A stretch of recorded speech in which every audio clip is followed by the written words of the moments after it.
안녕하십니까. 글로벌 코리안 포스트에서 전해드리는 글로벌 코리안 GK 뉴스입니다.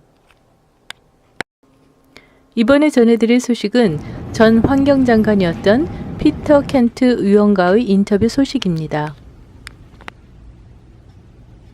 글로벌 코리안 포스트는 지난 7월 21일 토론토 광역시 소닐 지역구에서 삼승한 피터 켄트 의원 사무실을 방문해 인터뷰를 가졌습니다. 피터 켄트 의원은 1960년대 초부터 40여 년간에 걸쳐 저널리스트로 활동한 경력이 있습니다. 당시 즉석에서 그에게 주어진 7가지 질문에 대한 인터뷰 내용을 직접 들어보시겠습니다. I had a wonderful career in journalism that spanned more than 40 years, 4.5 decades. Many of those years were spent working internationally as a foreign correspondent, reporting to Canadians, and I think that experience has provided me with a wonderful background for my work now as a politician. First as the junior minister of foreign affairs when I was elected in 2008, then as the minister of the environment, working with many countries, including Korea, to work on policies for climate change, to address climate change, and now as the foreign affairs critic for the opposition Conservative Party in Parliament. Well, early in my career, as a very young journalist, I went to Vietnam as a freelance foreign correspondent in the 1960s, covering the tragic war there.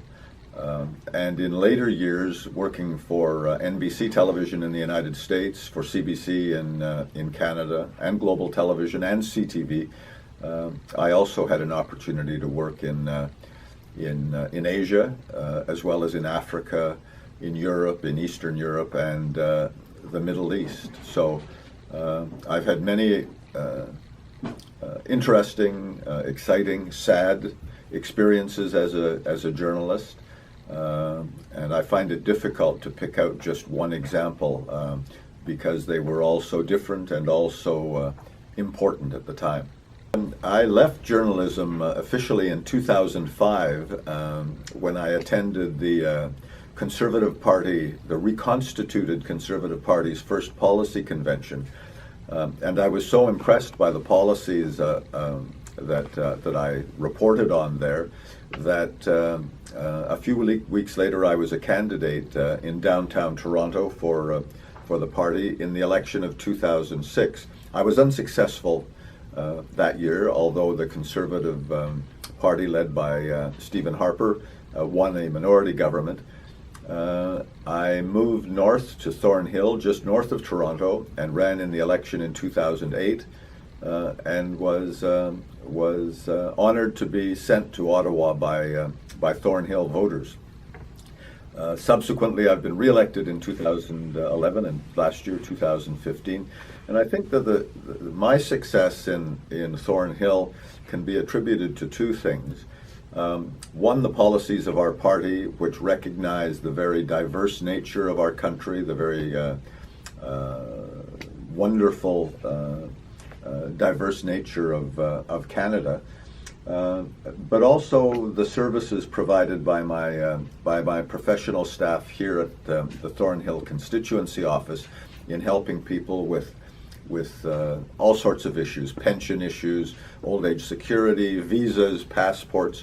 And I think we've established a wonderful relationship with Thornhillers of all parties. Although I was elected with barely 60% of the votes of Thornhill, I am honored to represent all Thornhillers when they have issues involving federal matters. Well, after serving as Minister of State for Foreign Affairs in the Americas, Prime Minister Harper appointed me as Environment Minister in 2011. And it was a wonderful job. I enjoyed every day, although some days were difficult. And it was interesting because as Environment Minister of Canada, I was too green for some people, many people. I was not green enough for many others. But it was an honor to participate in addressing Canada's domestic environment issues, national parks, species at risk, clean water, clean air, chemical management of dangerous products. But it was also very challenging and very interesting to work internationally with other countries around the world, some of them large polluters, some of them smaller polluters like Canada, to try and find a post-Kyoto international treaty that would allow all countries to address the very real phenomenon of climate change. And during this time, I was honored to work with my counterpart in Korea and to attend in Korea a number of meetings before one of the annual conferences of the parties, the major events, and to work with my Korean colleague and with other colleagues from around the world, the developing world as well as the developed world, to push ahead closer to that international treaty, which we are on the verge of seeing countries agree to today. It's a very interesting question, and some of my former colleagues, journalists, have asked me that question. Oh, yeah? One journalist in particular, Julie Van Dusen in Ottawa, asks me from time to time, "Don't you wish you were still a journalist instead of a politician?" And my answer to her has been that I enjoyed my career. I was very lucky to have a career in journalism for as long as I did.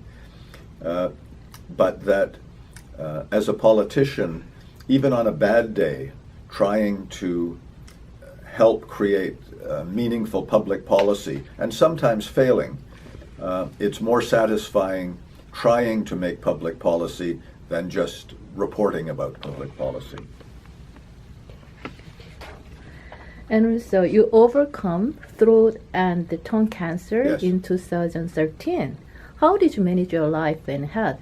And also, what kind of advice or tips can you give those who contract them? Well, it was a very life-changing moment when I was told that I had stage 4 cancer. But I'm delighted that modern medicine, the support of my wife and family, and perhaps a little bit of divine intervention got me through it. And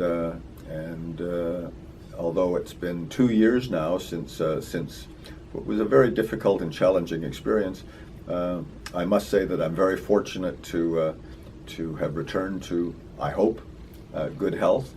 And my advice to others, and I met many wonderful people in treatment while I was at Sunnybrook, the Sunnybrook Odette Cancer Center. And I learned many important lessons about living life every day and not putting off for the future enjoying the joy of family and friends and work as well. And it's I've been very fortunate and very lucky that my family has supported me so magnificently, and I'm very thankful to modern medicine and the wonderful doctors and nurses and technicians who helped me get through that time of my life. What is your motto? And is there anything you want to say, Edith? Well, no, I think that the Global Korean Post, I would simply say it's wonderful to work with the Korean community and all of our ethnic and religious communities across Canada, enjoying our country, but also addressing some of the important issues involved in keeping our country safe, our communities safe, and our economy strong. And it's very important to me that that all communities in Canada feel empowered to encourage their politicians to represent them and their issues, and to share this wonderful country that we have together. Thank you. I'm no longer a news reporter or a news anchor, but in my new role as a foreign affairs critic in the Conservative opposition in Parliament, I do issue statements urging the government. For example, today a statement urging the Liberal government to express Canada's concern very clearly to North Korea, to cease and desist the belligerent actions in and around the Korean Peninsula. For example, the ballistic missile tests just this week, which the North Korean government said was aimed at demonstrating the ability to attack American bases in defensive positions in South Korea.